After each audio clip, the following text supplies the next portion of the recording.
Hello friends, कैसे हो आप लोग। तो आज हम इस वीडियो में सीखेंगे कि स्विंग ट्रेडिंग कैसे किया जाता है, और ये भी सीखेंगे कि किसी भी स्टॉक का ट्रेंड कैसे आइडेंटिफाई किया जाता है। कौन सा स्टॉक अप ट्रेंड में है, कौन सा स्टॉक डाउन ट्रेंड में है, कौन सा स्टॉक साइडवेज है। अगर साइडवेज है तो किस टाइप का स्विंग ट्रेडिंग किया जाएगा, और अगर अप ट्रेंड में है तो किस टाइप का स्विंग ट्रेडिंग किया जाएगा, और अगर डाउन ट्रेंड में है तो उस स्टॉक में किस किस टाइप का स्विंग ट्रेडिंग किया जाएगा।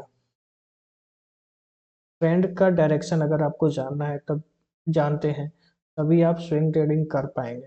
तभी उसमें आप अपना विनिंग प्रोबेबिलिटी जो है वो अपना इंक्रीज कर पाएंगे। और ये चीज़ ऐसा है कि कोई भी कर सकता है, जो फुल टाइम ट्रेडर है या पार्ट टाइम ट्रेडर है। कोई अपना ऑफिस भी जा रहा है, जॉब भी कर रहा है, और उसमें स्विंग ट्रेडिंग भी कर सकता है।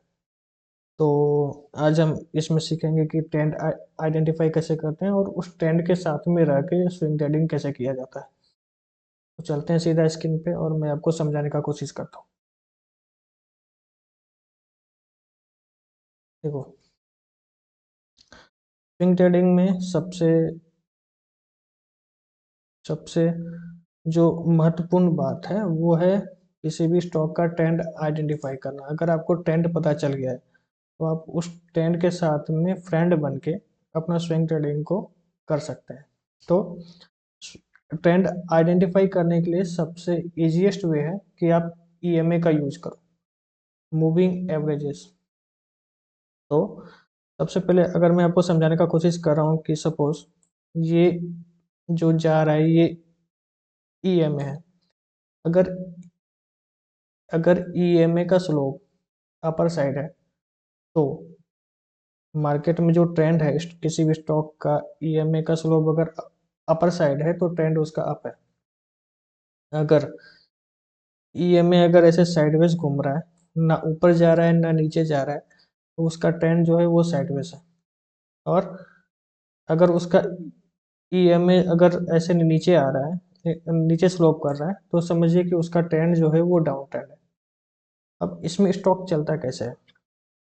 कोई भी स्टॉक होगा, वो अगर सपोज दैट कि यहाँ से बढ़ना चालू हुआ, कोई भी स्टॉक यहाँ से बड़ा बड़ा यहाँ तक है, उसके बाद इसको एक एक लेवल आने के बाद जब वो पुल बैक कर रहा होगा, पुल बैक ले लेते लेते लेते लेते वो 200 ईएमए के आसपास आएगा, और ईएमए के पास आकर सपोर्ट लेगा, फिर वहां से बाउंस बैक करेगा।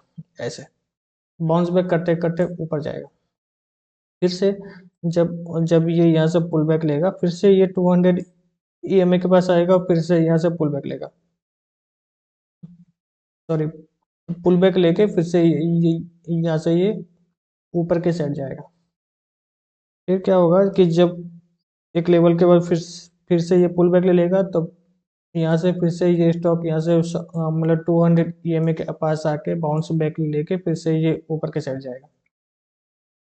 अब जब स्टॉक साइडवेज में आ जाएगा, जब यहाँ पे फिर से ये 200 ईएमए के पास आया और यहाँ से सपोर्ट लिया, ऊपर गया, ना ऊपर जा रहा है ना नीचे जा रहा है, इस टाइप का ये यहाँ पे इस फेज में ये कंसोलिडेट करेगा, इस टाइप से। ठीक है, ना ये ऊपर जा रहा है ना ये इस लेवल को तोड़ के नीचे आ रहा है। तो ये नीचे इसका सपोर्ट जोन हो गया और ऊपर इसका रेजिस्टेंस एरिया हो गया। उसके बाद कोई भी स्टॉक जब इस टाइप का लेवल चल रहा हो, और जब ये 200 ईएमए को ब्रेक करके नीचे आ जावे, और नीचे आने के बाद जब ये फिर से पुल बैक लेकर 200 ईएमए के पास जावे, और 200 पहले क्या था कि 200 ईएमए के पास आके यहाँ यहाँ से सपोर्ट लेके बाउंस बैक करता था। तो 200 ईएमए अप ट्रेंड में सपोर्ट की तरह काम करता है। और वही जो जब ट्रेंड उसका चेंज हो जाता है तो 200 ईएमए जो है वो सपोर्ट की जगह पर रेजिस्टेंस रेजिस्टेंस का काम करेगा। तो यहाँ पे क्या होगा कि जब भी स्टॉक 200 ईएमए को तोड़ करके नीचे आएगा, और फिर जब यहाँ से पुल बैक लेते लेते जब यहाँ तक 200 ईएमए के आसपास जाएगा, तो वहां से रेजिस्टेंस लेके मार्केट फिर से फॉल करेगा। फॉल करने के बाद जब ये फिर से यहाँ से मतलब पुल बैक ले लेते लेते यहाँ तक जाएगा, फिर से ये 200 ईएमए के पास जाके और यहाँ से फॉल करेगा, क्योंकि ये 200 क्योंकि स्टॉक पूरा डाउन ट्रेंड में है और 200 ईएमए रेजिस्टेंस की तरह काम कर रहा है, सप्लाई जोन की तरह काम कर रहा है। तो उसी तरह ये स्टॉक फिर से यहाँ से पुल बैक लेते लेते 200 ईएमए के पास जाएगा और यहाँ से फिर से ये फॉल करेगा। तो ये जो स्ट्रक्चर है ये अप ट्रेंड का स्ट्रक्चर है, और अपने को जो मूव कैप्चर करना है वो हमें 200 ईएमए के आसपास के एरिया में बाइंग जोन बनाना है। बाइंग जोन की क्यों बनाना है, क्योंकि हम ये मूव को कैप्चर कर पाए। फिर जब यहाँ पे पोजीशन बनेगा, इसके नीचे का स्टॉप लॉस रहेगा और यहाँ से 1:2 3 जो भी मिले अपने को, जो भी आपका रिस्क रिवॉर्ड है वो अचीव करके उसको यहाँ कहीं एग्जिट करेंगे। उसके बाद फिर से हम इस स्टॉक को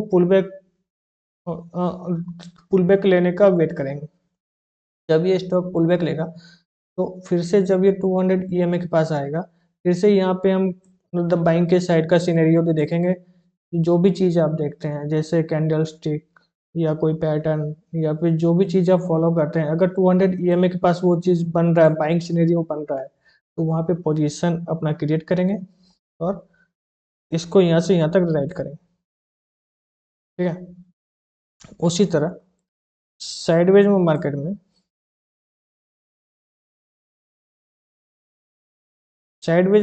क्या होता है कि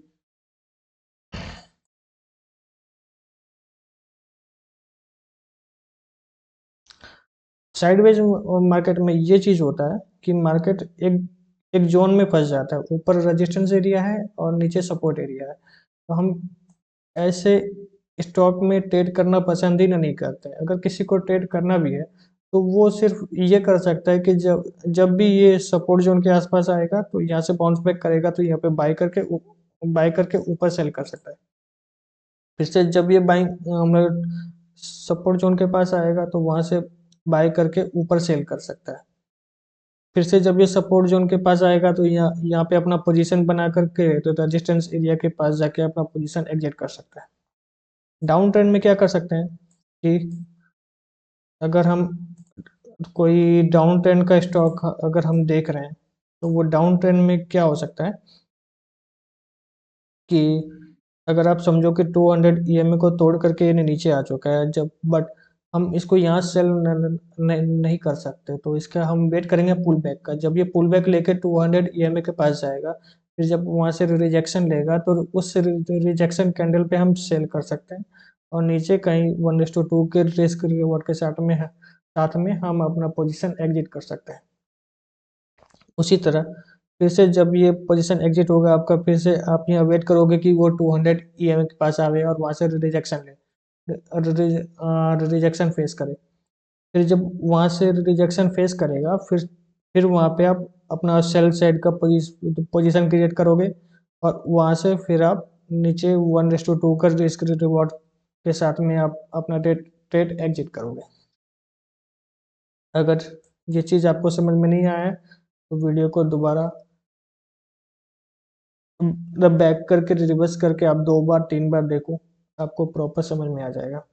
200 ईएमए के आसपास कोई भी स्टॉक आता है, आप टाइम फ्रेम कोई भी यूज कर सकते हो, 30 मिनट से प्लस कोई भी टाइम फ्रेम यूज कर सकते हो। 30 मिनट जो सबसे छोटा टाइम फ्रेम होता है मैं उसको अलाउ करता हूँ 30 मिनट। 30 मिनट के नीचे जाओगे तो आपको इसका रिजल्ट बहुत कम मिलने वाला है। तो अब आप तो अब हम चलते हैं सीधा स्टॉक पे और मैं आपको समझाता हूँ कि ये स्टॉक चार्ट पे मैं समझाता हूँ कि ये चार्ट पे कैसे वर्क करता है। तो किसी भी स्टॉक का हम चार्ट खोल लेते हैं। स्टॉक क्यों अब निफ्टी का ही चार्ट खुला है तो उसी को तो देख लेते हैं। जैसे ये निफ्टी का चार्ट है, पहले हम आपको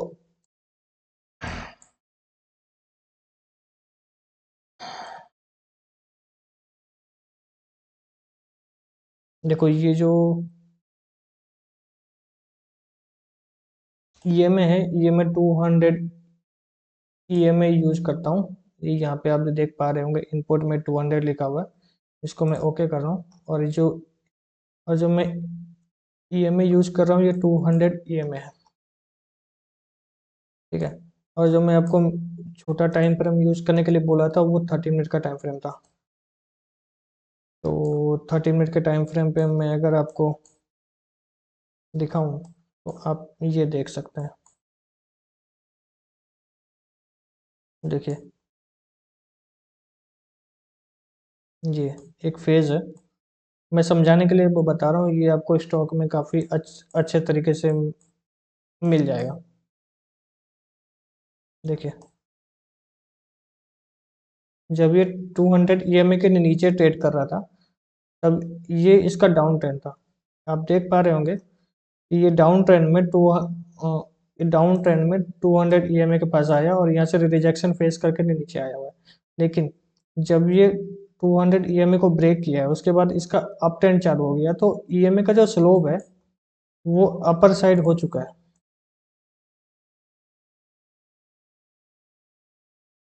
जो जो EMA का जो स्लोप है वो अपर साइड हो चुका है, मतलब ट्रेंड इसका अप ट्रेंड में चेंज हो चुका है। पहले जो डाउन ट्रेंड था वो अप ट्रेंड में चेंज हो चुका है। तो 30 मिनट के टाइम फ्रेम पे अगर आप देखेंगे तो जब जब जब निफ्टी ने अपना 200 EMA को ब्रेक किया उसके बाद जब ये मूव आया, मूव आने के बाद जब ये पुल बैक लेते लेते 200 EMA के पास आया हुआ है, 200 EMA के पास आया और फिर से यहाँ से बाउंस बैक किया हुआ है। अगर आप यहाँ पे पोजीशन बनाते तो आपको अच्छा खासा प्रॉफिट मिल रहा होता। ठीक उसी तरह जब इसका ये मूव कंप्लीट हुआ उसके बाद ये फिर से पुल बैक लेते लेते 200 EMA के पास आया, फिर से यहाँ से इसने बाउंस बैक किया हुआ है। फिर से ये 200 EMA के पास आया, फिर से इसने बाउंस बैक किया हुआ है। ये काफ़ी अच्छा वर्क करता है अगर मैं आपको बताऊं तो। देखो आगे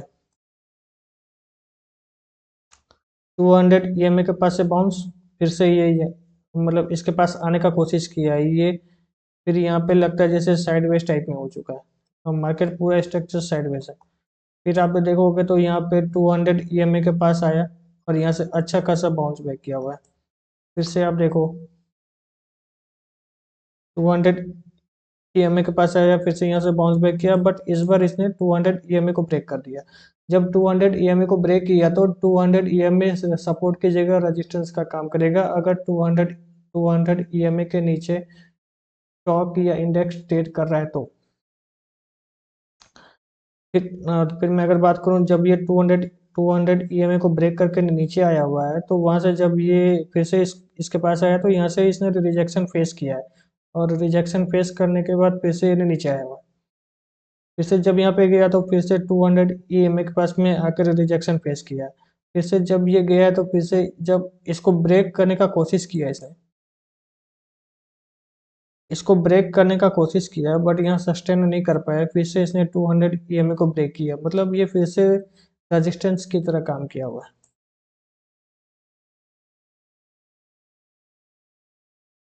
और मैं आपको दिखाने की कोशिश करूँ जब ये 200 EMA को ब्रेक किया, फिर से यहाँ पे साइडवेज हुआ, बट यहाँ पे जब 200 EMA को ब्रेक करने का कोशिश किया तो फिर से इसने रेजिस्टेंस का काम किया और यहाँ से फिर से डाउनफॉल आया।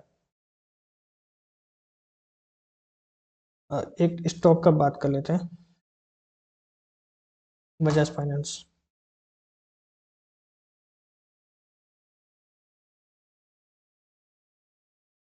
स्टॉक में आप अगर 1 घंटे का टाइम फ्रेम यूज कीजिएगा तो वो आपके लिए हेल्पफुल रहेगा, क्योंकि स्टॉक में 1 आवर के टाइम फ्रेम में ही क्लियरिटी आती है।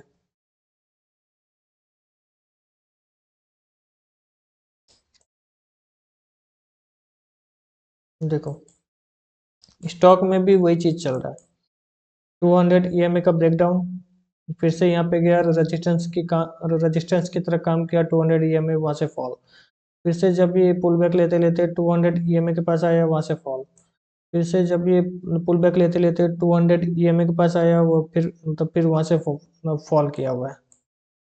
तो उसी तरह जब ये 200 EMA को ब्रेक करके ऊपर आया तो पुल बैक ले लेते लेते जब जब बजाज फाइनेंस 200 EMA के पास आया तो यहाँ से बाउंस बैक किया हुआ है।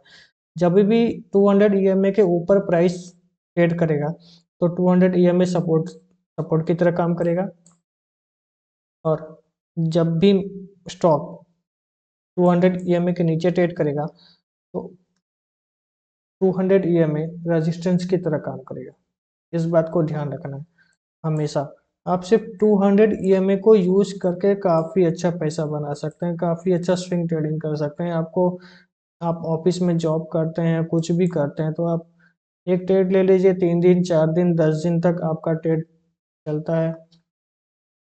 आप डेली स्टॉप लॉस लगा के छोड़ दीजिए, आपका स्टॉप लॉस लगा हुआ है, या तो स्टॉप लॉस जाएगा या तो टारगेट जाएगा। के बीच में निकलना जो ट्रेडिंग करता है उसके लिए मूर्खता है। अगर वो मार्केट को स्टॉप लॉस देता है तो निकल जाइए, अगर मार्केट आपको टारगेट देता है तो तब आपने निकल जाइए। जो इन दोनों के बीच में नहीं निकलता है तो उसको ट्रेडिंग करना ही नहीं चाहिए। सिंपल सा चीज़ है, देखो 200 EMA को ब्रेक किया, अब प्राइस यहाँ से रिजेक्शन लेके फिर से यहाँ पे आया, डाउनफॉल किया। फिर से जब ये 200 EMA के पास स्टॉक गया है, वहाँ से फिर से प्राइस ने रिजेक्शन लिया, फिर से फॉल किया। 200 EMA के पास गया, रिजेक्शन लिया, फॉल किया। अभी ये मार्केट 200 EMA के ऊपर आ चुका है बजाज फाइनेंस, तो मोस्ट प्रोबेबिलिटी है कि ये अगर 200 EMA को रिगेन करता है तो यहाँ से ऊपर के साइड में मोमेंटम दिखा सकता है। एक और स्टॉक की बात करूं तो एक्सिस बैंक का बात कर लेते हैं।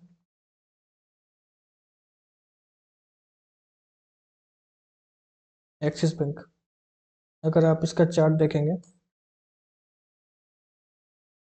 देखो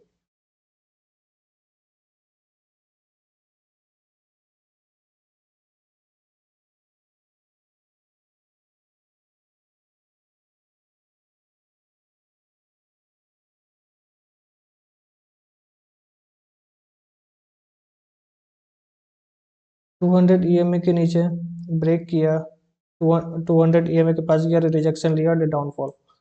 फिर से पुल बैक करके 200 EMA के पास गया, रिजेक्शन लिया नीचे। फिर से 200 EMA के पास गया, रिजेक्शन लिया नीचे। जब इसने 200 EMA को ब्रेक किया और यहाँ पे अब बायर और सेलर जब यहाँ पे फाइट कर रहे थे तो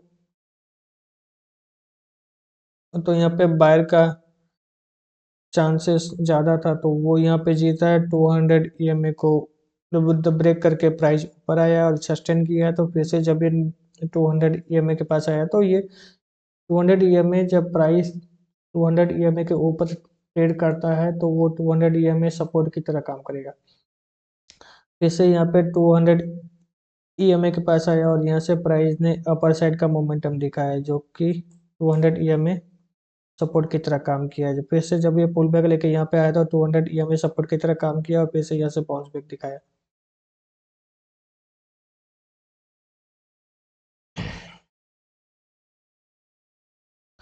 आप भी इस मेथड को यूज करके 200 EMA को यूज करके आप जो भी टाइम फ्रेम यूज करते हैं, मैं आपको बोलूँगा कि आप हायर टाइम फ्रेम यूज कीजिए, डेली का टाइम फ्रेम यूज कीजिए, तो आपको रिजल्ट उतना अच्छा में मिलेगा इस सेटअप पे। तो सिर्फ 200 EMA का सेटअप यूज कीजिए। आपको प्राइस एक्शन का थोड़ा बहुत नॉलेज होना चाहिए। मैं आपको प्राइस एक्शन के बारे में भी सिखाऊंगा। अगले वीडियो से मैं आपको प्राइस एक्शन के बारे में भी कुछ सिखाने का कोशिश करूंगा। तो सारी सारी नॉलेज आपको आ जाएगी। कैंडल स्टिक फॉलो करते हैं तो 200 EMA के पास में कैंडल स्टिक को देखिए, कौन सा कैंडल बन रहा है, तो रिजेक्शन कैंडल है कि की बाइंग कैंडल है, तो उस टाइप का सेटअप आप यूज कर सकते हैं इसमें। आई होप कि वीडियो आपको पसंद आया होगा, कुछ सीखने को मिलेगा। अगर सीखने को मिला है तो वीडियो को लाइक करें, शेयर करें।